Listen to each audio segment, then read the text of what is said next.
էլի վախի մթնոլորտ ստեղծելու ու իրարանցում ստեղծելու տպավորություն պետք է թողնել, հա, պարտադիր։ Ես սկսեմ նախ հենց այդ հայտարարությունից, որ Վարդան Ղուկասյանն արել էր գուբերնիայի մասին, ռուսական միություն եւ այլն։ Ես կարծում եմ, որ այդ հայտարարություններով Վարդան Ղուկասյանը ավելի շատ ծառայություններ մատուցել հենց իշխանությանը եւ իշխանական ռոպագանդային, որովհետեւ տվել էր պարարտ, այսպես հող իրենց հայտնի մոտեցումները եւ հայտնի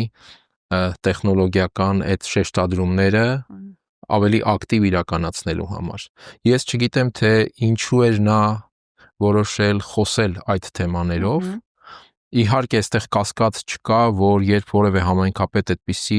տեսակետներ է արտահայտում, բոլորն են հասկանում, որ այդ համայնքապետի լիազորությունները ամենևին չեն ենթադրում արտաքին քաղաքական գործընթացներին որևէ ներգրավվածություն, ազդեցություն եւ այլն։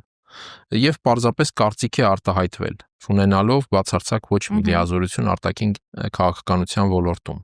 Այդուհանդերձ այդ կարծիքը, ես կարծում եմ, այսպես պարարտ հող տվեց հերթական,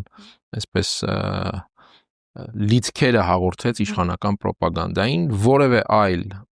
էֆեկտ կամ որևէ այլ իմաստ այդ հայտարարությունների մեջ ես չեմ տեսնում, թե ինչու հնչեցին դրանք, կրկնեմ, մեծ հարց է, եւ սա ես կարծում եմ նաեւ խնդիր է, որը պետք է հաշվի առնի ցանկացած քաղաքական գործիչ, որտեղ եւ ինչ է խոսում, եւ իր այդ խոսույթը ինչին է ավելի շատ նպաստում, օգտակար է թե ոչ։ Ինչ վերաբերում է Ղուկասյանի ձերբակալությանը, ապա ես իրավական մանրամասներին շատ չեմ տիրապետում եւ չեմ ուզում գնահատել այդ տեսանկյունից, բայց ինքնին ձերբակալման այդ ամբողջ գործողություն, այդ ցուցադրականությունը, սա ցույց է տալիս, որ այստեղ գլխավոր մոտիվը իհարկե քաղաքական է եւ նաեւ կարող ենք հասկանալ, թե քաղաքական ինչ շերտերով է պայմանավորված այդ մոտիվը։ Նախ իհարկե ընտրական process, նախընտրական տրամաբանություն եւ Նիկոլ Փաշինյանը այստեղ փորձում է ցույց տալ, որ ընդհուպ ուժով ինքը դրության տերն է։ Սա նաեւ ազդակ է ներիշխանական շրջանակներին, որտեղ կարող են լինել որոշակի կասկածներ, արդյոք հնարավոր է լինելու իշխանությունը պահել, թե կան ռիսկեր եւ այլն, արդյոք Նիկոլ Փաշինյանը ի վիճակի է վերահսկել, տիրապետել իրավիճակը եւ այլն։